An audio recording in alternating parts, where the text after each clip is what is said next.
Lakshmi Srinivasa jewelleries proprietors Duggi Srinivasarao, Duggi Abhinay, IT hub ఎదురుగా Yellandu cross road, Khammam. వేసవికాలం మొదలైంది. ప్రజలు బయటికి రావాలంటేనే ఎండలు మండిపోతున్నాయి. సాధ్యమైనంత వరకు పనులు ఉన్నప్పటికీ ఉదయం 10 లోపు పనులు పూర్తి చేసుకోవాలని చెప్తున్నారు. ఇంకా ఏమైనా పనులు చేసుకోవాలనుకుంటే సాయంత్రం 5 తర్వాత బయటికి వెళ్ళి పనులు పూర్తి చేసుకోవాలంటూ నిపుణులు సలహా ఇస్తున్నారు. ఈ వేసవి కాలంలో ఎండలు విపరీతంగా మండిపోతున్నాయి. ఈ ఎండలకి మన శరీరానికి చల్లదనాన్ని ఇచ్చే పళ్ళు కానీ జ్యూసులు కానీ తీసుకోవాలని చెప్తున్నారు. బయటకు వెళ్ళినప్పుడు జ్యూసులు తాగేటప్పుడు రకరకాల ఐసులు కలుపుతుంటారు. ఆ ఐస్ అనేది అంత ఆరోగ్యానికి మంచిది కాదంటూ నిపుణులు సలహాలు ఇస్తున్నారు. సాధ్యమైనంత వరకు ఫ్రూట్స్ అంటూ పదార్థాలు మన ఇంటి దగ్గర స్వచ్ఛమైన ఫ్రూట్స్ తీసుకొచ్చి జ్యూసులు చేసుకొని తీసుకోవాలని చెప్తున్నారు. అదేవిధంగా ఈ వేసంలో ఎక్కువగా దొరికేటటువంటి కొబ్బరి బొండాలు కానీ ముంజలు కానీ ప్రత్యేకంగా మనం వీటి గురించి చెప్పుకోవాల్సిన పని ఉంది. గీత కార్మికులు ఒకవైపు భూమి ప్రసాదించిన తాడి చెట్టు నుంచి వచ్చే ఈ ముంజల్ని పట్టణాలకు తీసుకొచ్చి పట్టణాల్లో అమ్ముతూ ఉంటారు. వీటికి సంబంధించి మన కాడ ఖమ్మంలో ముంజలు అమ్మే వారు ఉన్నారు. వారిని అడిగి పూర్తి విషయాలు తెలుసుకునే ప్రయత్నం చేద్దాం. మనతోటి గీత కార్మికుడు ఉన్నారు. తను ఏ విధంగా ముంజలు ఎక్కడి నుంచి తీసుకొస్తున్నాడు, ఎలా సేల్ చేస్తున్నారు, తన గిట్టుబాటు అవుతుందా లేదా అనే విషయాన్ని తను అడిగి తెలుసుకుందాం. చెప్పవే, ఇప్పుడు మీరు ఏ గ్రామం నుంచి వచ్చారు? నీ పేరేంటి? నా పేరు రాములండి, ఆలపాడు. ఇంటి పేరు మంద. మాకు వచ్చేసి మేము అవతల కోసుకోవాలా, మళ్ళీ ఆటో కిరాయి పెట్టుకోవాలా. ఇప్పుడు ఇన్నాళ్ళు చేసేవాళ్ళు వృత్తి వెనకబడిపోతుంది. పిల్లగాళ్ళంతా చదువుకున్న వాళ్ళు అయ్యారు. ఈ పని చేయాలంటే చేయట్లేదు. ఇది కొత్త అన్నిటికీ నెంబర్ 1 ఫుడ్. ఇది ఒక మందేసేది కాదు, ఒక నీళ్ళు పెట్టి సాగేది కాదు. ఒక తేనెకి వచ్చేసి ఆ కాయ మీద కూర్చుంటే ఆ కాయ అయింది. మరి చెట్టు అంత ఎత్తు ఉంటుంది కదా, చెట్టు ఎక్కి కోసేవాళ్ళు వేరే వాళ్ళు ఉంటారా? మీరే కోసుకొని ఇక్కడికి తీసుకొస్తుంటారు? మా సొంతం ఏంటంటే మా తాతల కాడ నుంచి మా వృత్తిది. మా వృత్తిని మేము బతికించుకోవాలని చెప్పేసి మా తాతలు మాకు నేర్పారు ఈ పని. ఎలా అమ్ముతున్నారు? గిట్టుబాటు ధర మీకు గిట్టుబాటు ధర వస్తుంది? అది మా గిట్టుబాటు ధర ఒక రోజు వస్తుంది, ఒక రోజు రావట్లేదు. ఆ కాయ దొరికితేనే వస్తుంది, కాయ దొరకకపోతే మళ్ళీ ఆటో కిరాయి కూడా ఎక్కువ కట్టాల్సి వస్తుంది. మేము ఆటో దూరాలం కాదు.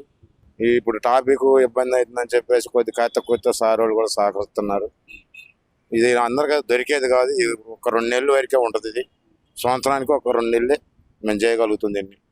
లేకపోతే మిగతాది వ్యవసాయం చేసుకుంటాం. మా వృత్తి ఏడున్నా కూడా మా వృత్తిని గవర్నమెంట్ కొద్దిగా సహకరించి ఇస్తుంటే మాకు వృత్తిని మాకు పెట్టగలిగితే, ఒక పిచ్చి పెట్టినాడు పెడితే మేము ఇంకా రేపు మా పిల్లగాళ్ళకు కూడా నేర్పుకోగలుగుతాం. ఇది ఒక్కొక్క ముంజ వచ్చేసి ఒక కొబ్బరి బొండాకు పోటీ ఇచ్చింది. ఒక్క ముంజకు వచ్చేసి ఆ వాటర్ తాగినా కొబ్బరి బొండా కూడా పనిచేయదు. ప్రస్తుతం ఈ ముంజల గుంటానికి కూడా ప్రజలు ఎక్కువ మక్కువ చూపుతున్నారు. ఎందుకంటే ఇది మందులు అనేవి స్ప్రేయింగ్ ఉండదు, ప్రకృతి ప్రసాదించిన ఫుడ్గా దీన్ని ప్రజలు భావిస్తుంటారు. కొంతమంది ఉన్నారు, వారితో మాట్లాడే ప్రయత్నం చేద్దాం. మనతో పాటు మరో వ్యక్తి ఉన్నారు. ఈ ముంజల్ని వారు ఎంతకాలంగా కొంటున్నారు, అసలు వాటి ప్రాముఖ్యత ఏంటి, వారి మాటలను అడిగి తెలుసుకుందాం. అసలు రేటు వివరాలు కానీ ఏంటి, ఎన్ని సంవత్సరాలుగా కొంటున్నారనే కానీ ప్రతి విషయం వారిని అడిగి తెలుసుకునే ప్రయత్నం చేద్దాము. సార్, ఈ ముంజల్ని ఎన్ని సంవత్సరాలుగా కొంటున్నారు, అసలు వాటి ప్రాముఖ్యత ఏంటి? నేను ఈ ముంజుల్ని దాదాపు ఒక 20 సంవత్సరాల నుంచి కొంటున్నాను. నేను చిన్నప్పటి నుంచి కూడా నాకు ముంజులు అంటే చాలా ఇష్టం. సో ఈ తాడి చెట్టు నుంచి వచ్చే ప్రతి ప్రోడక్ట్ కూడా చాలా మంచిది. దీంట్లో ప్రోటీన్స్ ఎక్కువ ఉంటాయి. సో ముంజుల పరంగా వచ్చేటప్పటికి ఎవ్రీ ఇయర్ మార్చి నుంచి జూన్ వరకు కూడా నేను ఇంటికి తప్పనిసరిగా పట్టుకెళ్తాను. మినిమం పర్ డే 2 డజన్లు పట్టుకెళ్తా, కాస్ట్ ఎక్కువ ఉన్నా కూడా. ఎందుకంటే దాంట్లో ఉన్న ప్రోటీన్స్ని మనకు ఉపయోగించుకోవాలనే ఉద్దేశం. అలాగే నా పిల్లలకు కూడా ఇది చాలా ఇష్టం. వాళ్ళకు కూడా ఇప్పుడున్న యంగ్స్టర్స్కి ఈ తాటి ముంజల గురించి విలువ తెలియాలనే ఉద్దేశంతోనే నేను పట్టుకెళ్తా ఉంటాను. నా పిల్లలకు కూడా కొంచెం అలవాటు. వాట్ ఎవర్ ఈ తాడి చెట్టు నుంచి వచ్చే ప్రొడక్ట్స్ 4 ప్రొడక్ట్స్ ఉన్నాయి. ఫస్ట్ ముంజులు వస్తాయి, తర్వాత తాడిపండు వస్తుంది, తర్వాత తాడిపండు నుంచి తేగలు వస్తాయి, తేగల నుంచి బుర్రగుంజ వస్తుంది. అంటే బుర్రగుంజ అనేది నాకు తెలిసి చాలా మందికి తెలియదు, 100లో 99 మందికి తెలియదు. అంటే బుర్రగుంజ అంటే తేగ నుంచి వచ్చిన టెంక్ ఏదైతే ఉందో టెంకులో సగానికి పగలు కొడితే లోపల ఉండేదే బుర్రగుంజు. సో బుర్రగుంజులో కూడా చాలా మంచి ప్రొడక్ట్స్ ఉన్నాయి.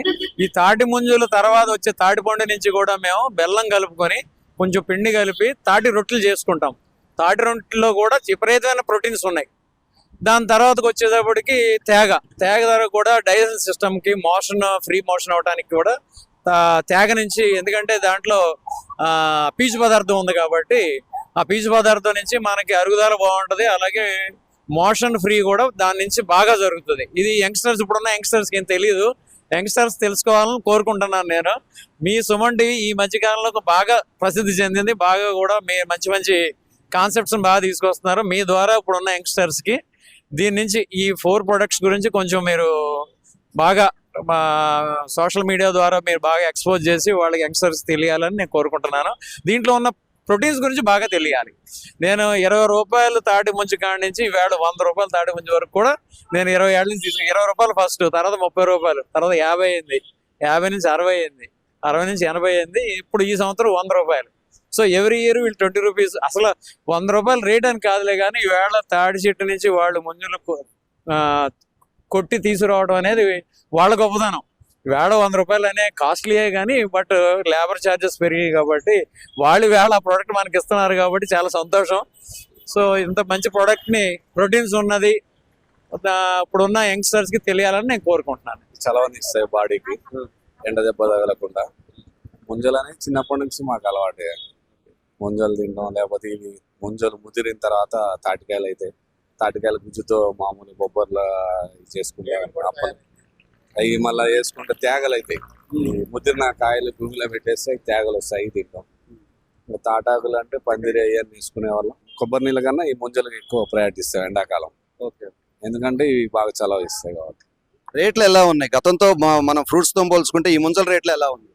అంటే ఇంతకుముందు తాటి చెట్లు బాగుండే గట్లెమ్మటి రియల్ ఎస్టేట్ వ్యాపారస్తులు ఎక్కువైపోయి ఆ చెట్లు అంతరించిపోతున్నాయి. వీళ్ళు వచ్చారు తాళ్ళూరు, నెమలి దగ్గర తాళ్ళూరు నుంచి వచ్చారు. దగ్గర 40-50 కిలోమీటర్ల నుంచి వస్తారు. నల్గొండ నుంచి వస్తారు, మళ్ళీ వాళ్ళు నడిగుడి నుంచి వస్తారు. ఎండాకాలం వచ్చి ఈ 50-60 కిలోమీటర్లు 100 కిలోమీటర్ల నుంచి కూడా సిటీలో వచ్చి వ్యాపారం చేసుకుంటూ ఉంటారు. వీళ్ళు రేటు విషయానికి వస్తే గతంలో కన్నా ఇప్పుడు కొద్దిగా రేట్లు కూడా చెట్లు అంతరించకపోవడం వాళ్ళకి కూడా డిమాండ్ పెరిగింది. అయినా కానీ టయానికి మేము తింటూనే ఉంటాం. ఇది వారు చెప్తున్నటువంటి విషయము. వాటి మిగతా పదార్థాలతో పోల్చుకుంటే ఈ ముంజలు ఎక్కువ అంటే ప్రోటీన్స్ లో కానీ బాడీకి చల్లదాన్ని ఇచ్చే విషయంలో కూడా చాలా మంచిది అంటూ చెప్తున్నారు. వారు చాలా కాలం నుంచి కొంటున్నాం అంటూ చెప్తున్నారు. చెట్లు అంతరించిపోవడం వల్ల రియల్ ఎస్టేట్ పెరగడం వల్ల సాగు భూములు తగ్గిపోతున్నాయి. అదేవిధంగా గెట్లమట్టు ఉన్న తాటి చెట్లు కూడా తీసేస్తున్నారు. ఎక్కువ చెట్లు కూడా నష్టపోతున్నాం అంటూ గీత కార్మికులు కూడా చెబుతున్నారు. వారిని కూడా గవర్నమెంట్ ఏదో విధంగా మమ్మల్ని కూడా ఆదుకోవాలంటూ వారి బాధను వ్యక్తం చేస్తున్నారు. ఇవి చలవనిచ్చే చెట్లు కాబట్టి వీటిని కొట్టివేయకుండా కొన్ని చెట్లను పెంచడం వల్ల గీత కార్మికులు కూడా పని కల్పించిన వాళ్ళు అవుతారంటూ కూడా చెప్తున్నారు. ఇది ఇక్కడ ఉన్నటువంటి పరిస్థితి.